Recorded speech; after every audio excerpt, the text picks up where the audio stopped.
कलश की स्थापना कर लंकाधिपति रावण को मारने के लिए मां जगत जननी की आराधना की। भगवान राम ने मां जगत जननी की आराधना, मां जगदम्बा की आराधना। और कहते हैं मेरे राम ने प्रतिदिन मां आद्यशक्ति को निमंत्रण दिया और मां जगत जननी से विनती निवेदन कर कहा कि आपको प्रतिदिन आना पड़ेगा। इसलिए देवी भागवत में लिखा है कि नवरात्रि में एक दिन, जैसे प्रतिपदा है, पहला दिन है तो एक कन्या का पूजन करो, द्वितीया है तो 2 कन्या का पूजन करो, तृतीया है तो 3 कन्या का पूजन करो, चतुर्थी है तो 4 कन्या का पूजन करो, पंचमी है 5 कन्या का पूजन करो, छठ है 6 कन्या का पूजन करो, सप्तमी है 7 कन्या का पूजन करो, अष्टमी है 8 कन्या का पूजन करो, नवमी है, जम के बोलो, 9 कन्याओं का पूजन करो। और अगर इस तरह से आप पूजन नहीं कर सकते नवरात्रि में तो 9 कन्याओं का पूजन एक साथ या तो अष्टमी के दिन या नवमी के दिन कर दो, या मध्य में बीच में भी आप कर सकते हो।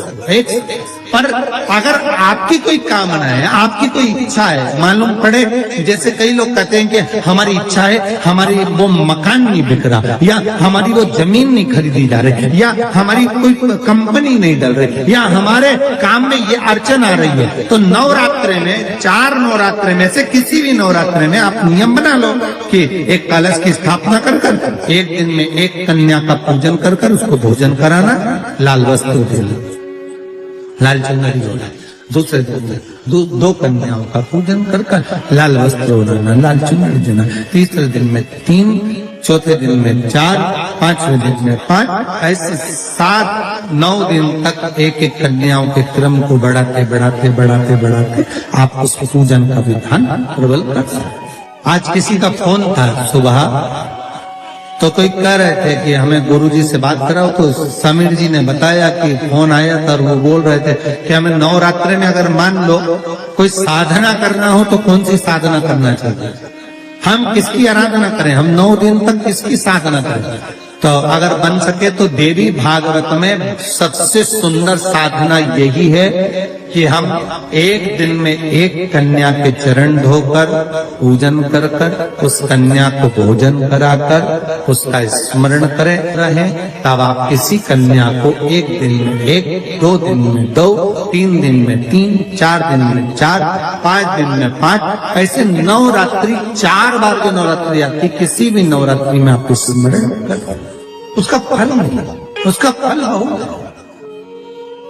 शिव पूजन का विधान क्या है? पुलस्त बाबा ने कहा, जिस दिन मन में श्रद्धा और विश्वास दोनों प्रबल हो जाए, शंकर भगवान की जैसी मर्जी पड़े वैसी पूजन। स्त्री के लिए, नारी के लिए पुलस्त ऋषि कहते हैं, भगवान को रिझाने के लिए विधान की जरूरत स्त्री को नहीं है, नारी को विधान नहीं। अच्छा, एक बात बताना, बहुत सुंदर बात है, थोड़ा विचार कर बताना। आपकी गोद में छोटा सा बच्चा है, उसने गंदगी कर, आप मंदिर में हैं, महाकाल दर्शन करने गए, छोटे से बच्चे ने छीछी कर दी, गंदगी कर दी, जो भी करना था उसने कर दिया, आपने उसके कपड़ा चेंज कर दी, वापिस जाओगी, नहाओगी, उसके बाद दर्शन करोगी, उसके बाद जल चढ़ाओगी, जाकर नहाकर जल चढ़ाओगी क्या?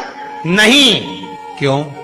क्योंकि छोटा बच्चा अगर गंदगी भी कर देता है, छोटा बच्चा अगर कुछ कर भी देता है, तो परमात्मा ने कह रखा है इसके लिए सब माफ है। उसी तरह आप बच्चा काम, लोभ, आसक्ति, तृष्णा, वासना से दूर है, जब तक वो माया में नहीं पड़ा। हाँ, उसके बाद बड़ा हो गया और उसने गंदगी करी तो आपको फिर आप स्नान करना पड़ेगा, पर जब तक वो गोदी में है, वो कुछ भी करता है, उसका कोई दोष नहीं है। जितनी माताएं हैं, परमात्मा ने इनको कह रखा है, केवल रजस्वला धर्म के वो 7 दिन आपको शिव का स्पर्श नहीं। दूध चढ़ा रहे हैं शिव जी पर, तो किस लिए चढ़ा रहे हैं? दूध चढ़ाने का तरीका क्या है? कैसे समर्पित कर रहे हैं। अभी दीदी ने कहा कि बीमारी का तो दूध चढ़ाने का तरीका बदल गया। आपने दोनों हाथ, एक हाथ में जल एक हाथ में दूध रखा और तरीका बदला। अभी तक आप दूध चढ़ा रहे थे तो ऐसे चढ़ा रहे थे। अर्थात किस जगह पर व्यक्ति पड़ा हुआ है, कोमा में है, वेंटिलेटर पर है, आईसीयू में है, उसका तरीका बदल जाता है दूध चढ़ाने का। दवाई देने का भी तरीका बदल जाता है। अभी तक तुम धन प्राप्ति के लिए, व्यापार वृद्धि के लिए दूध चढ़ाने का स्थान चेंज हो जाता है।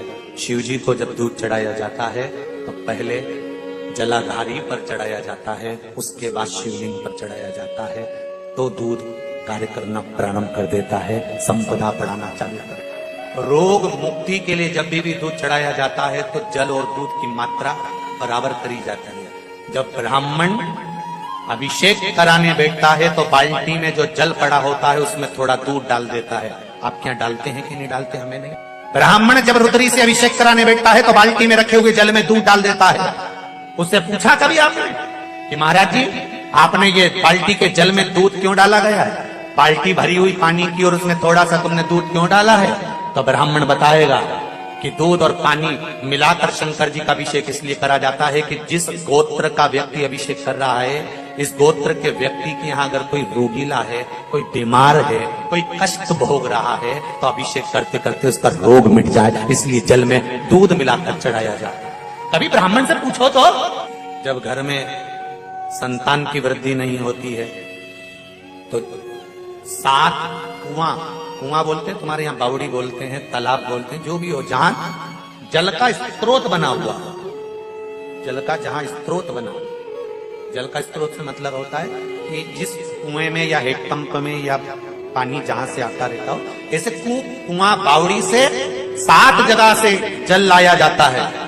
जब वंश प्राप्त नहीं होता, वंश नहीं बढ़ता, संतान नहीं होती, वंश की प्राप्ति नहीं होती, तब 7 कूप का जल लाकर ब्राह्मण देवता से कहकर रुद्राष्टाध्यायी से, रुद्री से अभिषेक किया जाता है। ब्राह्मण जब रुद्री से अभिषेक कराता है, एक एक कुएं का जल चढ़वाना चालू करता है और अभिषेक होने के बाद उसी जल का आचमन उस नारी को करा देता है जिसको संतान चाहिए। तो महाराज वंश की वृद्धि होना चालू है।